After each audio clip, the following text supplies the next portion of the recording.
جاؤں رمضان تو عظیم و شان ہے، تجھ پہ صدقے جاؤں رمضان تو عظیم و شان ہے، تجھ میں نازل حق تعالی نے کیا قرآن ہے، تجھ میں نازل حق تعالی نے کیا قرآن ہے۔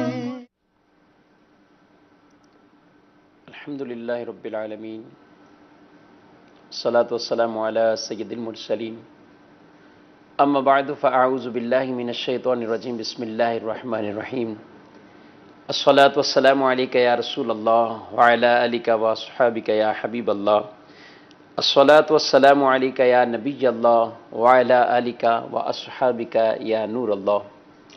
میٹھے میٹھے اسلامی بھائیوں اور مدنی چینل کے ناظرین، سلسلہ قرآن کتاب ہدایت لے کر ایک بار پھر آپ کی خدمت میں حاضر ہوئے ہیں۔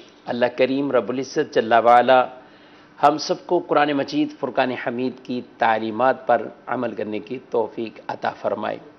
رسول مکرم صلی اللہ تعالی علیہ وآلہ وسلم کا فرمان مبارک عظمت علی شان کہ جس شخص نے صبح کے وقت 3 بار اور شام کے وقت 3 بار میری ذات پر درود شریف پڑھا، اللہ تعالیٰ اس آدمی کے صبح اور شام کی خطاؤں کو معاف فرماتا ہے، ختم فرماتا ہے۔ کوشش کر اپنے وظیفے میں درود پاک کی کثرت کو معمول بنانا چاہیے اور شامل رکھنا چاہیے۔ اور یہ تو ماہ مبارکی، ماہ رمضان شریف، کثرت سے درود پاک نبی پاک صلی اللہ تعالیٰ علیہ وآلہ وسلم کی ذات اقدس پر اس مہینے میں بطور خاص پیش کرتے رہنا چاہیے۔ اللہ کریم عمل کی توفیق عطا فرمائے۔ صلو علی الحبیب صلی اللہ تعالی علی محمد صلی اللہ علیہ وآلہ وسلم۔ مدنی چینل کے ناظرین، آج کا ہمارا موضوع وہ سورہ فاتحہ کی اہمیت، افادیت سے متعلق اور سورہ فاتحہ کے مضامین وہ ہم سماعت کر رہے تھے، اور آج سورہ فاتحہ کے اندر ہی آیت مبارکہ ایاک نعبد و ایاک نستعین، جس کے بارے میں آج ہم درس انشاءاللہ العزیز سننے کی سعادت حاصل کریں گے۔ قرآن مجید فرقان حمید میں اللہ تبارک و تعالی نے سورہ فاتحہ کے اندر اپنی ابتداءً حمد کو بیان کیا، اور حمد کے ساتھ ساتھ پھر الرحمن الرحیم اپنی ان صفات کا بیان قرآن مجید میں فرمایا، کیونکہ حمد کے اندر اللہ تبارک و تعالیٰ کی جو حمد ہے اور اس میں جو کلمات ہیں، الحمدللہ رب العالمین، تمام تعریفیں اس اللہ کے لیے جو سارے جہانوں کا پالنے والا ہے۔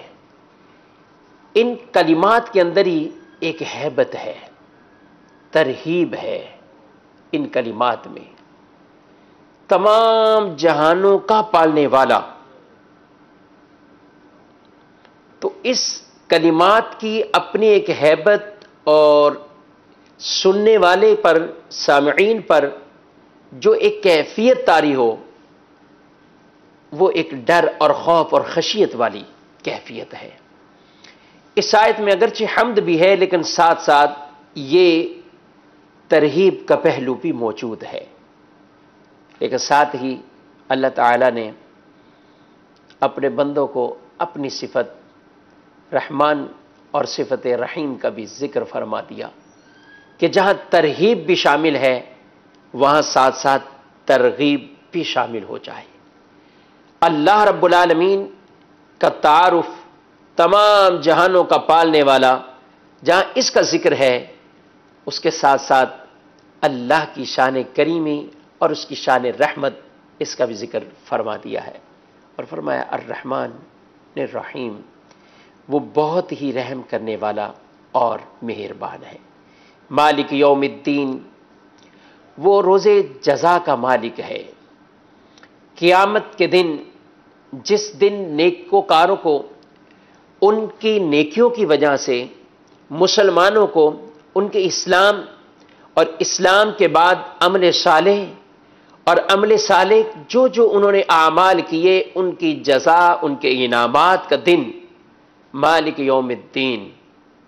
اسی طرح جو کفار ہیں یا جو بدکار ہیں ان کے ساتھ کیا سزا کا معاملہ ہوگا، وہ بھی اس دن کا یعنی روز جزا کا وہ مالک ہے۔ اللہ تو تمام چیزوں کا مالک و مختار ہے، دنیا کا بھی اللہ مالک ہے، ہر چیز کے اوپر اسی کی بادشاہت ہے، اسی کی سلطنت ہے، مگر یہاں بطور خاص کہا مالک یوم الدین، روز جزا کا مالک، قیامت کے دن کا مالک۔ مالک تو وہ ساری چیزوں کا مالک و مختار اللہ رب العالمین ہے، لیکن قیامت کے دن کی خصوصیت کے اعتبار سے بھی یہاں اس کا ذکر فرمایا ہے۔ اور پھر آگے کیا ارشاد فرمایا، ایاک نعبد و ایاک نستعین، ہم خود اقرار کرتے ہیں اور اللہ کے حضور یہ بات کہتے ہیں، اے اللہ ایاک نعبد، تیری ہی ہم عبادت کرتے ہیں اور تجھ سے ہی ہم استعانت مدد چاہتے ہیں۔ ایاک نعبد یعنی خالصتاً عبادت اللہ رب العالمین کی۔ یہاں ایک خوبصورت پہلو ہے، ایک خوبصورت نقطہ ہے کہ آدمی اکیلے بھی نماز پڑھ رہا ہو تو وہ کہتا ہے ایاک نعبد، ہم تیری عبادت کرتے ہیں۔ حالانکہ اکیلے پڑھنے والا تو وہ اکیلے میں تیری عبادت کرتا ہوں، اے اللہ میں تیری عبادت کرتا ہوں، لیکن ایسا نہیں فرمایا ایاک نعبد، ہم تمام تیری عبادت کرتے ہیں۔ کیوں یہ فرمایا گیا؟ کیا حکمت ہے اس میں؟ وہ حکمت یہ ہے کہ آدمی اپنی عبادت کو دوسروں کی عبادت کے ساتھ ملا کر اللہ کے حضور پیش کرتا ہے۔ جماعت سے نماز پڑھنے کی حکمتوں میں سے اس حکمت کو بھی بیان کیا گیا کہ جب آدمی جماعت کے ساتھ نماز پڑھتا ہے تو اللہ کے کئی پیارے بھی شامل ہوتے ہیں۔ اگرچہ ہم اپنی عبادت پر وہ اللہ کے شایان شان نہ ہو، وہ اس انداز سے نہیں ہے کہ جس طرح ہمیں عبادت کرنی چاہیے، مگر اے اللہ ہم تیری عبادت کرتے ہیں۔ اپنی عبادت کو سب لوگوں کی عبادت کے ساتھ ملا کر جب ہم ذکر کرتے ہیں تو اللہ تعالیٰ اپنے مقبول بندوں کے صدقے ہماری عبادت کو بھی قبول فرماتا ہے۔ یہ نماز کی فضیلت، جماعت کے ساتھ پڑھنے کی ایک حکمت اور برکت، یہ سب کو شامل ہوتی ہے۔ لیکن سورہ فاتحہ کا یہ خوبصورت انداز، چاہے آدمی کمرے میں ہو، گھر میں ہو، میدانوں میں ہو، صحراؤں میں ہو، کہیں بھی ہو، لیکن کہتا ہے ایاک نعبد، ہم تیری عبادت کرتے ہیں۔ وہاں بھی انسان اپنی عبادت کو سارے لوگوں کی عبادت کے ساتھ ملا دیتا ہے۔ کائنات میں جہاں جہاں، آسمانوں میں، زمین پر، کیونکہ آدمی اگر گھر میں اکیلا نماز پڑھ رہا ہو تو یہ اکیلا تو نہیں پڑھ رہا، اور بھی کئی اللہ والے، کئی اللہ کے بندے جو راتوں کو اٹھ کر رب کے آگے سجدے کرتے ہیں، وہ بھی تو عبادت کر رہے ہیں۔ تو اپنی عبادت کو سب لوگوں کی عبادت کے ساتھ ملا دیا۔ فائدہ کیا حاصل ہوگا؟ فائدہ یہ ہوگا کہ ان مقبول بندوں کے سجدوں کی برکت سے اللہ تعالیٰ ان کے بھی سجدوں کو قبول فرمائے گا۔ ان مقبول بندوں کی اور اللہ کے محبوب بندوں کی تلاوت کی برکت سے اللہ تعالیٰ ان کی تلاوتوں کو بھی قبول فرمائے گا، اور ان اللہ کے پیاروں کے وہ کما حقہ جو روزوں کے بھی تقاضے پورے کرتے ہیں، اللہ سے یہ دعا مانگنی چاہیے، یا اللہ۔ اور وقت افطار تو ویسے ہی دعا کا وقت ہوتا ہے۔ حدیث رسول صلی اللہ علیہ وسلم ہے کہ روزے دار کے لیے یہ خوشخبری جو فرمائی گئی ہے، روزے دار کے لیے افطار کے وقت ایسی دعا ہے جس کو رد نہیں کیا جاتا، رد نہیں کیا جاتا۔ اس وقت اللہ کے حضور دعا کریں، یا اللہ ہم نے روزہ رکھا، یہ بھی تیری توفیق اور تیری عطا تھی، کہ ہمیں روزے رکھنے کی توفیق ملی۔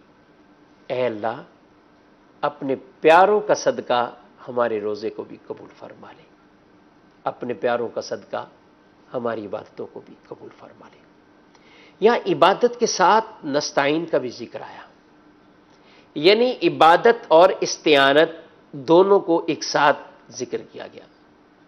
اس میں ایک نقطہ یہ ہے کہ آدمی عبادت کر کے فخر نہ کرے، اترائے نہیں کہ میں نے عبادت کر لی، میں نے یہ اتنا بڑا کام کر لیا، یہ اس میں فخر میں نہ چاہے، بلکہ ساتھ ہی استعانت کا ذکر ہے اور یہ تصور بنائے اے اللہ تیری استعانت اور مدد شامل حال تھی تو میں نے یہ کام کیا ہے، تیری مدد شامل حال اگر نہ ہوتی تو مجھ سے یہ کام نہ ہو سکتا تھا۔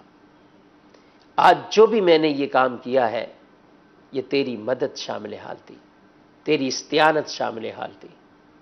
یوں اللہ کے حضور اس طریقے سے استعانت، اللہ کی مدد، یہ وہ چیزیں ہیں کہ شیطان آدمی کو اس کی عبادت پر فخر یا تکبر کی طرف مائل نہیں کرے گا اور انسان شیطان کے بہکاوے سے بھی باز آئے گا۔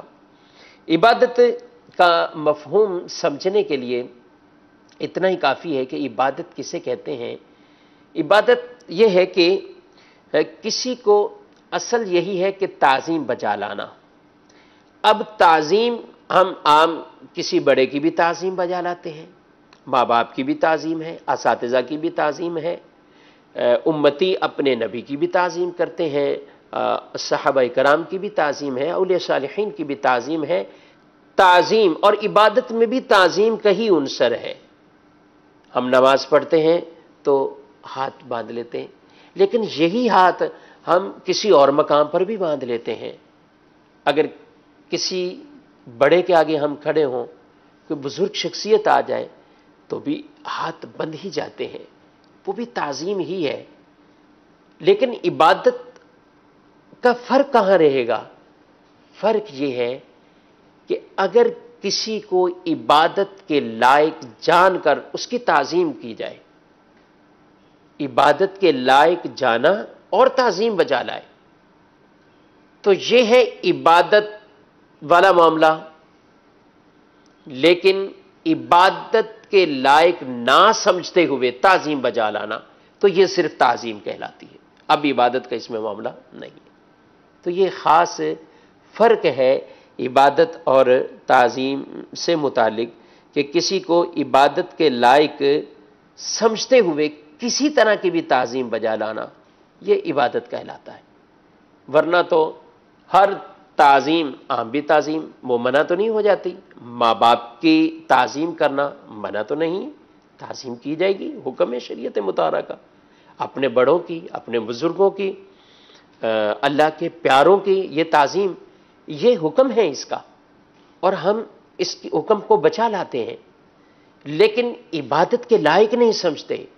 وہ صرف اللہ رب العالمین ہے، قل هو اللہ احد، وہ اللہ ایک ہے، صرف وہی عبادت کے لائق ہے، اسی کی ہی عبادت کی جائے گی، اس کے علاوہ کسی کی عبادت نہیں ہے۔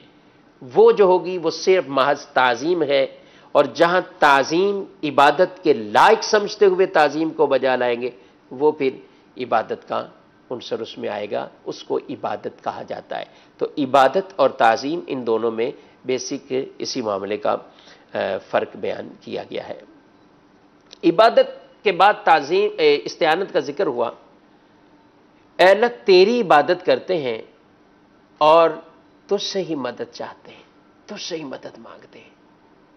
اللہ تبارک و تعالی سے مدد مانگنا، استعانت چاہنا، بے شک اللہ ہی مددگار ہے۔ فنعم المولا ونعم النصیر، وہی مددگار ہے، اچھا مددگار ہے، اچھا کارساز ہے، اسی سے ہی مدد مانگی جائے گی۔ اور اللہ رب العالمین کے بارے میں یہ ہمارا بیسک عقیدہ ہی یہی ہونا چاہیے کہ اللہ تمام چیزوں کا مالک و مختار اور حقیقی مددگار وہ رب تعالیٰ کی ہی ذات ہے۔ اللہ نہ چاہے تو ایک ذرہ بھی ادھر سے ادھر نہیں ہو سکتا۔ اللہ نہ چاہے تو درخت کا پتا بھی اب وہ حرکت نہیں کر سکتا۔ اللہ نہ چاہے تو ایک ریت کا ذرہ بھی ادھر سے ادھر نہیں ہوگا۔ تو سب کچھ اللہ ہی مالک و مختار ہے، تمام چیزوں کا مختار اللہ رب العالمین ہے۔ لیکن یہاں جو بات سمجھنے کی ہے کہ اللہ تبارک و تعالی وہ حقیقی طور پر مالک و مختار ہے، بالذات مالک و مختار ہے۔ کسی کے عطا کرنے سے وہ مالک نہیں بنا، کسی کے قدرت دینے کی وجہ سے وہ مالک نہیں بنا، بلکہ وہ رب العالمین وہ خود ہی مالک و مختار ہے، بالذات ہے اللہ رب العالمین۔ اور اللہ تبارک و تعالیٰ کی عطا سے، اس کی دی ہوئی طاقت سے، اس کی دی ہوئی پاور سے اللہ کے پیارے، وہ کون سے پیارے؟ اللہ کے فرشتے، اللہ کے انبیاء اور رسول، اللہ تبارک و تعالیٰ کے اولیاء، اللہ کے پیارے بندے، یہ جس سے اللہ چاہے کوئی مدد کا کام جس سے چاہے اس کو یہ طاقت عطا فرما دے اور وہ لوگوں کی کسی کی معاملے میں استعانت کرے اور مدد کرے۔ اس طرح کسی سے استعانت مانگنا یا مدد چاہنا اس نظریے کے تحت کہ مالک و مختار اللہ ہے، اس کی دی ہوئی طاقت سے یہ کریں گے مدد، اس کی دی ہوئی عطا سے یہ مدد کریں گے، اب وہ چاہے فرشتے، انبیاء، اولیاء کوئی بھی ہو سکتے ہیں۔ تو یہ ایک بہت بڑا فرق ہے، باریک سے لفظوں میں ہے لیکن بہت بڑا فرق ہے۔ یہ فرق ہی ہے کہ جو آدمی کو شرک سے بچاتا ہے، یہ فرق ہے۔ یہ فرق ہی ہے جس کو نہ سمجھنے کی وجہ سے شاید کئیوں کو غلط فہمی ہوتی کہ یہ کیا ہے، کسی سے مدد مانگنا یہ کیا ہے، کیوں مدد مانگی جا رہی ہے؟ مدد تو اللہ سے مانگنی چاہیے، بے شک اللہ سے مانگنی چاہیے۔ سوال اللہ سے کرنا چاہیے، بے شک اللہ سے کرنا چاہیے۔ لیکن سوال یہ ہے کہ آیا کسی دوسرے سے، یعنی اللہ کے کسی نبی کو پکارا یا کسی اللہ کے ولی کو یا فرشتوں سے مدد طلب کرے تو کیا غیر اللہ مدد کر سکتے ہیں یا نہیں کر سکتے؟ شریعت میں اس کا کوئی عنصر موجود ہے، اس کے کوئی دلائل موجود ہیں، اس کے بارے میں کچھ ارشاد فرمایا گیا ہے، یا ہم آنکھیں بند کر کر ایسے ہی بول دیں کہ جس نے اگر مدد مانگی تو ہم معاذ اللہ اس کو کہیں کہ یہ شرک میں مبتلا ہو گیا؟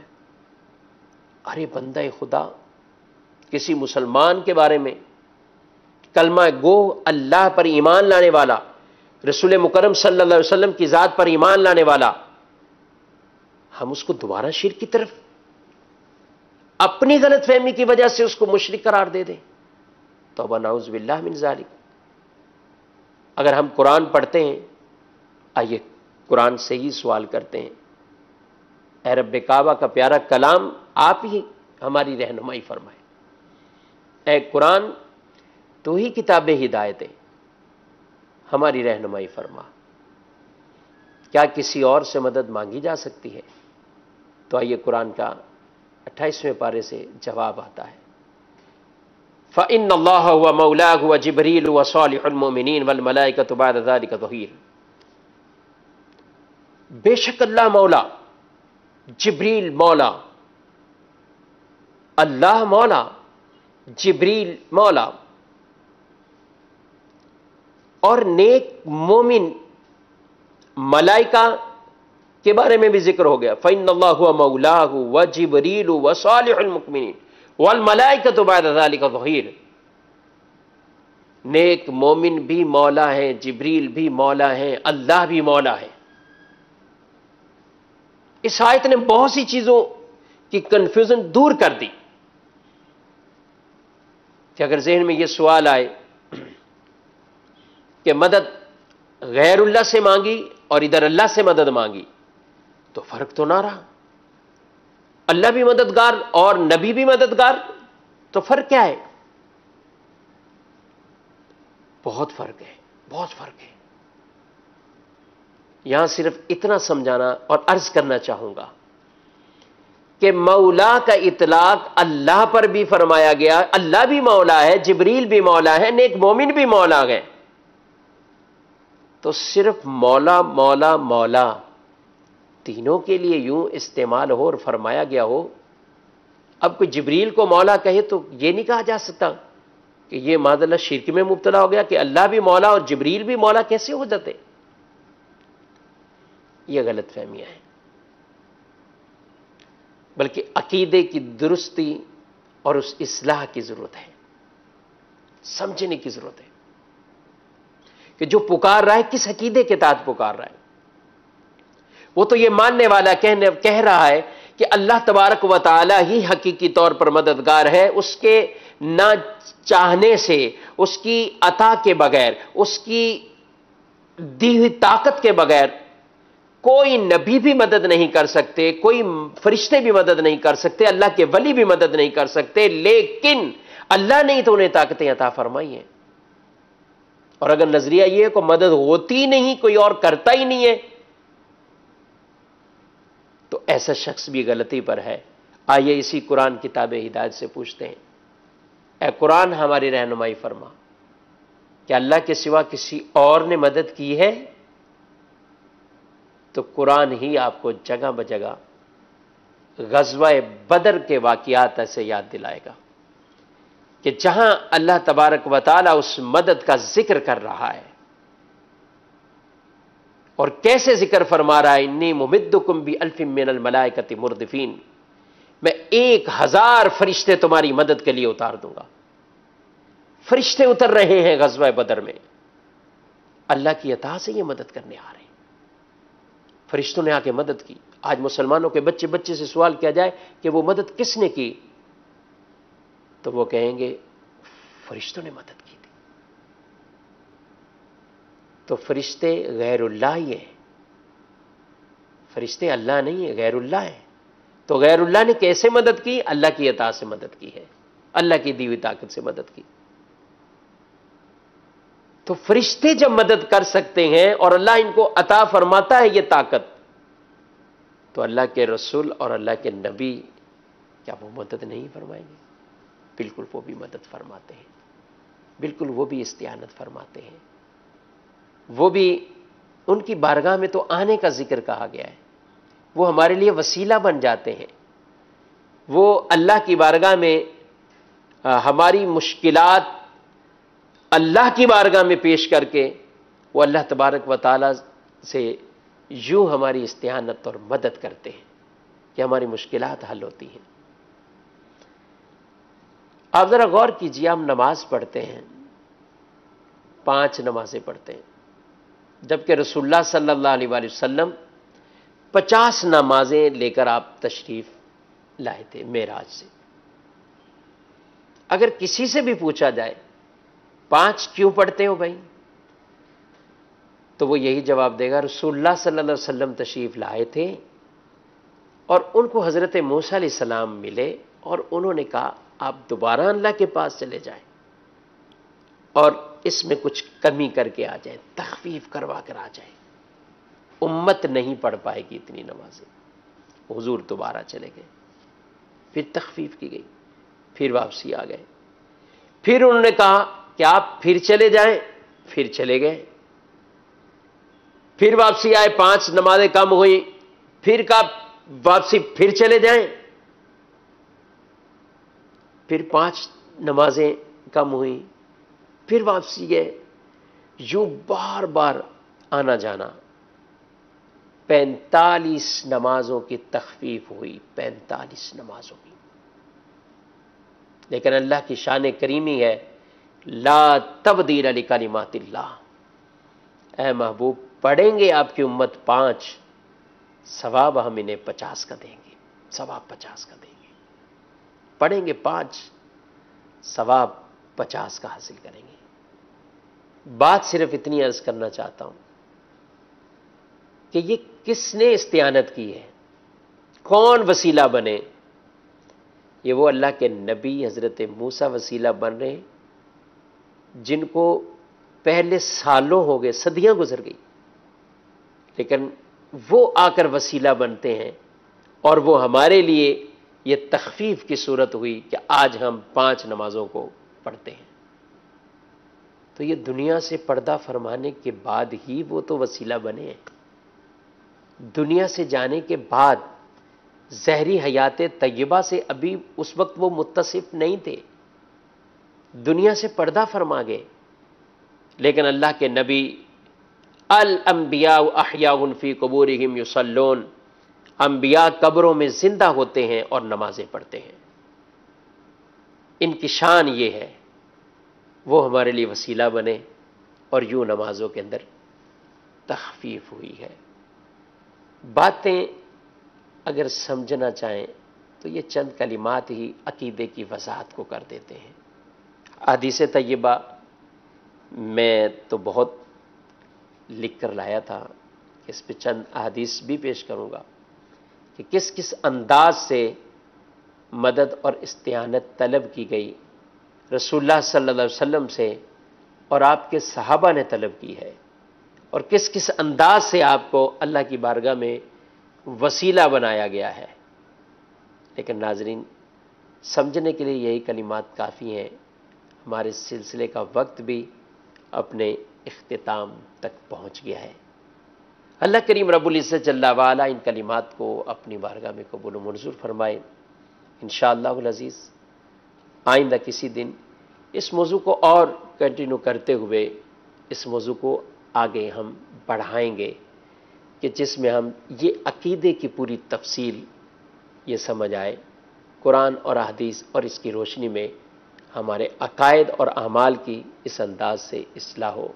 سورہ فاتحہ کا ایک حصہ وہ ہمارا کمپلیٹ ہوا، اور بہت ہی خوبصورت حصہ جو اگلا اس کا ہے، اہدنا الصراط المستقیم۔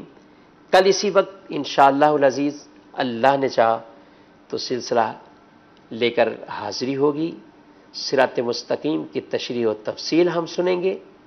ہم دعا کرتے ہیں اللہ تبارک و تعالیٰ کی بارگاہ میں، بار بار مانگتے ہیں، صراط مستقیم پر چلنے کی دعا مانگتے ہیں، اس کی تشریح انشاءاللہ کل عرض کرنے کی کوشش کی جائے گی۔